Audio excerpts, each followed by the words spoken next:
Part 1: The Proposal I Never Wanted. I was 21 when my parents told me I was getting married. Not asked, told. They said, "He's a good man, comes from a respected family, and he'll take care of you." That was it. No butterflies, no romance, no soft music in the background, just a decision made without me.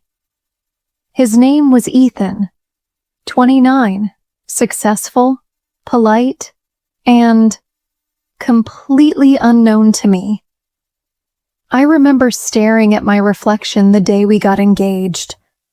I looked like a bride-to-be on the outside, but inside, I felt like I was standing at the edge of a cliff, about to jump into something I didn't choose. Everyone around me smiled, my mother, my relatives, even Ethan. And me? I forced a smile so tight it hurt. The day of the wedding came too fast. My heart didn't flutter as I walked down the aisle. It pounded, not with love, but fear. Ethan was kind.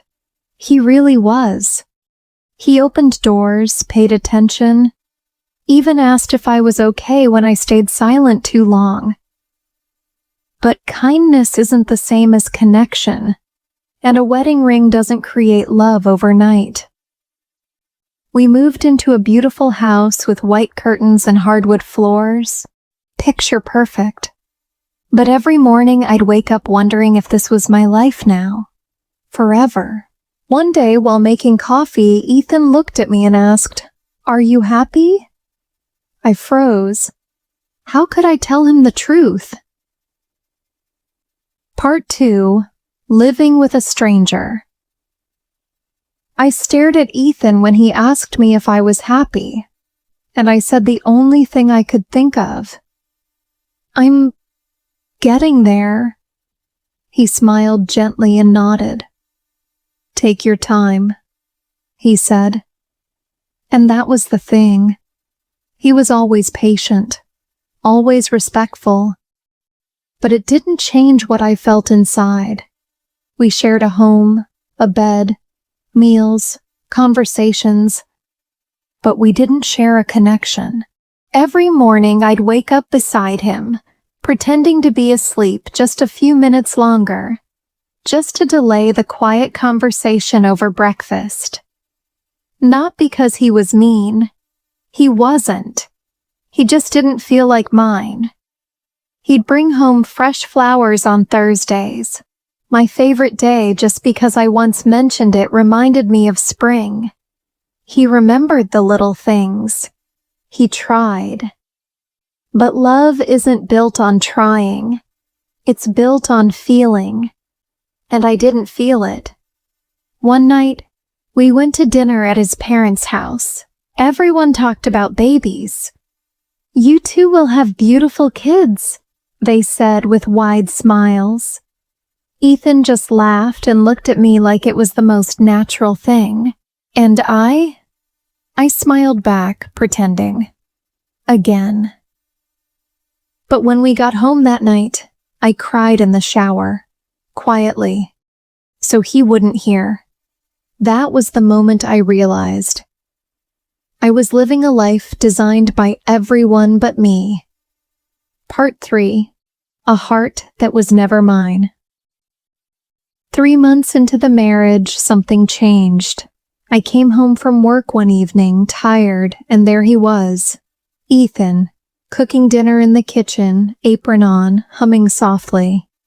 He turned and smiled. "Thought I'd surprise you." I forced a smile back. "That's sweet." But inside, it hurt. Because the more kind he was, the more guilty I felt. He didn't deserve a half-hearted wife. After dinner, he handed me a glass of wine and asked, "So it's what makes you happy, really?" And for a second I froze. No one had asked me that in years. "I don't know anymore," I whispered. We sat in silence, just the two of us. And then I said the one thing I had never dared to say out loud. I didn't marry you because I loved you. I married you because I was tired. Tired of being alone. Tired of waiting for something real. Ethan didn't flinch. He didn't get angry.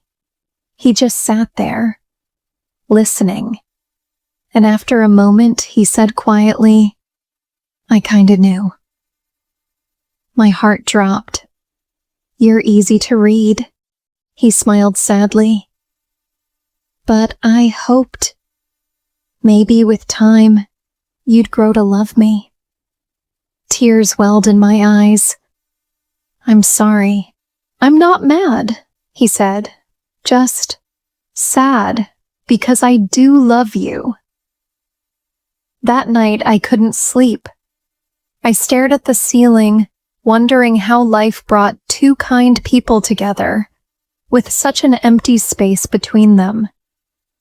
Part 4, A Stranger in My Own Home. Weeks passed. We tried. We really did. Dinner conversations, weekend getaways, silly game nights. On the outside, we looked like any happy couple, but on the inside, I felt like a stranger in my own home. I'd smile, laugh, say all the right things, but it felt like acting.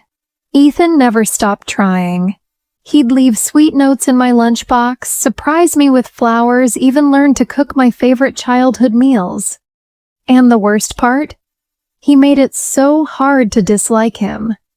But love wasn't showing up. One evening I got a message on Instagram.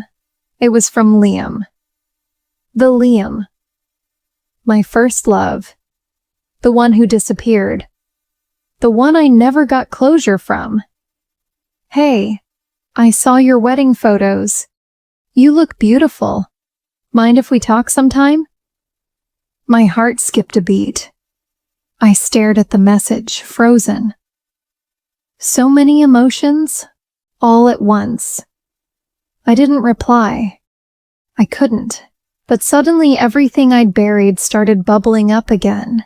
Memories, what ifs. The pain I thought I had buried deep. That night, I sat outside on the porch. Ethan came out, sat beside me. You okay? He asked. I don't know, I whispered. Do you ever feel like you're living a life that was never meant to be yours?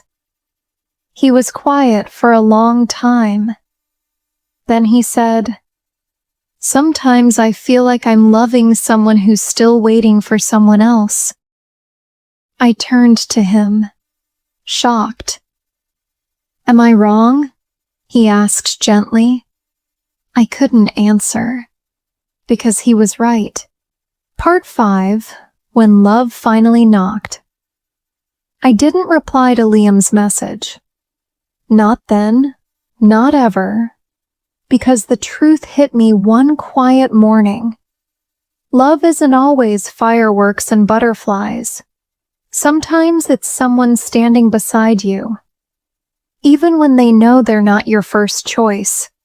Ethan deserved better. And honestly, so did I. One evening, I asked him, Do you want to keep pretending? Or do you want to figure out what we really are? He smiled, tired but kind. I want to stop pretending, he said, but I don't want to stop hoping. So we started over. We talked, really talked, about our fears, past heartbreaks, dreams we never said out loud. He told me, I know you didn't marry me for love, but I married you because I believed in us, even if you didn't yet. That word, yet, it mattered. Because slowly, something changed. It wasn't overnight. There wasn't one magical moment. But day by day, I stopped feeling like a stranger. One morning, I caught him dancing in the kitchen, barefoot, flipping pancakes and humming to an old country song. He looked at me, laughed, and said, "Don't judge the moves." And just like that, I laughed too. Not the polite kind. The kind that comes from somewhere real. That night I looked at him and thought, maybe love isn't always loud. Maybe it's quiet, steady, and shows up when you least expect it. And this time I kissed him first. Not out of obligation, not because we were married, but because I wanted to. Because somehow, along the way, I fell in love with the man I married. And if you're still watching this story right now, don't forget to hit that subscribe button for more real love stories. Because sometimes the best kind of love doesn't start with sparks. It starts with patience.